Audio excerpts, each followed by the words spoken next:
Hi everyone, this is Meg, Chasing Retro. This is just a quick video to let you guys know that I have been asked and decided to agree to one more month of Ready Set Stash. I worked on another printable for you guys last night, and I will be putting it in my community page on YouTube as well as in my Ko-fi shop for a free download.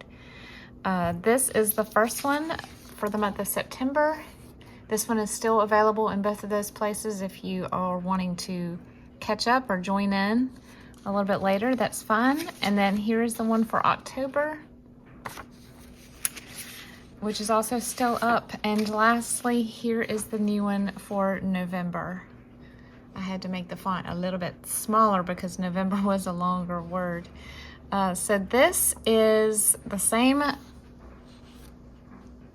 rules apply. You can join in whenever you'd like. You don't have to go in order. You don't have to do all of them. You can just do one. You can do one for November and then also go back in November and do one from September and October. There's no set rules. There are no set rules for any of this. Just have fun and mass make some things. You can choose to do craft with me videos if you are showing how you do a certain process, or you can go ahead and mass make several items in a theme and then showcase what you've done on your channel. And for those people who just would prefer more of a shorter, more a video with more brevity, I guess. So here are the prompts for November. Watercolor embellishments. So let me explain that one. If you're an artist and really good at drawing things, you can draw some items and watercolor them, or not draw, just paint them on regular paper or watercolor paper and then cut them out, like fussy cut them out, kind of like my daughter does with hers, and use those in your journals. Another thing that I love to see done, and I've done a couple of times myself, is painting an image onto a book page on top of the text. That looks really, really cool. As long as the image is not super detailed, you can do that. You can also do watercolor swatch strips where you just get a sheet of paper or even paper with text and just do swatches of color and then cut that out and use that as something to embellish the edge of the page with. Those are some ideas for you guys. What can you make with washi? So I recently received a box of washi tape for a review. So I will be using that to make as many things as I possibly can with washi tape. I'm doing my research right now to see all the things that I can make. But feel free to join in, and I think there's a lot of things that you can make with washi other than just putting a piece on a page to give it more decor, if you will. Embellished words or dictionary entries. So these can be words that you cut out of a magazine or book. Large words, small words. These can be words that you stamp. Say that you want to stamp the word joy and then you want to embellish it some way. I love to make the dictionary embellishments where you get a word, cut a word out of a dictionary that is makes you happy or goes with the theme that you're working on, and then layer it on top of a sort of either frame or paper cluster of sorts. I used to have a lot of these in a box ready to go, and I've dwindled down to just 2 or 3 that are Christmas themed, so I really need to work on those for sure. Altered playing cards or altered flashcards. That's kind of self-explanatory. Ephemera using gift wrap. There's so many things you can do with gift wrap. You can put it onto cardstock or file folder and then create tags or cards out of it using it as like a background. Or you can make small paper sacks with it. You can make ruffles. There's lots of things. Mini file folders. These are just really fun, and I feel like that I never really want to take the time to make them when I'm making a journal, but if I had some already made in a little box that I could just pull out and decorate for that journal, that would be amazing. Mini booklets or scrap pads. I know a lot of us like to include these in our journals, and they don't always have to be themed. They can be eclectic, and this is a great scrap buster as well.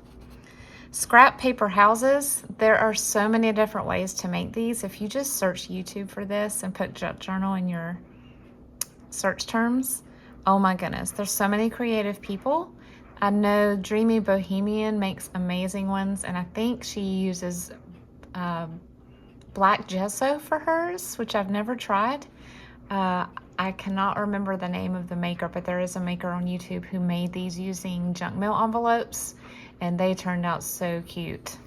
So I really would like to make some of these, not just for my houses and home journals, but just for fun, just to have.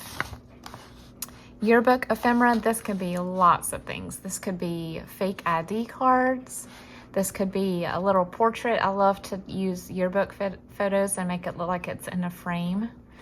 You can make long strips, you know, cut the little row of students out and embellish that and use it as a belly band or a side of a page cluster type strip. Lots of things. Faux postcards. I know a lot of you guys love to make these. I don't have any. So a lot of people use rubber stamps that make it look like a postcard on the back of you know, a image of some sort. I don't have that, but I know a lot of you do and make them a lot, so I wanted to include this, and maybe I'll invest in one of those stamps at some point. Paint chip ephemera. If your local home improvement stores are like mine, I feel like the paint chip availability is dwindling down. I don't know if everyone's going digital with that too. So when I go in, I try to pick up a few, just a handful, and I'm kind of stocking them. But there's lots of things you can make with these tags. Belly bands, tuck spots, journaling cards. I mean, just whatever you make with other types of cardstock, you can make with these. And last but not least is flips and tips. So you can make tip ends, you know, large square images that you sew a strip to the side of, and you can just glue it really easily into a journal so that you can tip it in and out. And then flip tags. So these are just the tags where you take a long strip of paper and you fold it in half, you know, long ways, and then you cut off the top two corners, and it creates a tag that you can flip up and write in. So I hope these are a welcoming addition to your plans to build up your stash. I know I'm excited about working with some of these. I still have some from October that I need to get going on, and because I work so slowly, I think I may just have to make a bunch and show all of the things that I've made at once. I know this week in particular, I'm going to be working on one from September. I have desperately needed to beef up my sewing notion ephemera, so I'm going to be working on that this week, so I'll probably do a show and tell. All you need to do to join in is just use this hashtag #ReadySetStash. That will allow other people to find you through a search.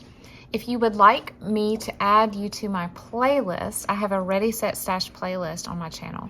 Please tag me in your video by just tagging me with @ChasingRetro, or you can alternatively email me and let me know that you have a video up, and I'll be sure to add you. Routinely, I try to go through every now and then and just search this hashtag to see if I've missed anybody's, and I have found a couple that I didn't know were out there and added those. I hope that's okay with everybody. But the playlist is growing, and I think there are a lot of new makers that maybe some of you have not been introduced to yet that you should go check out that are in the playlist. But I hope you guys have fun with this. Thank you as always for watching. I appreciate you all, and I'll see you next time. Bye.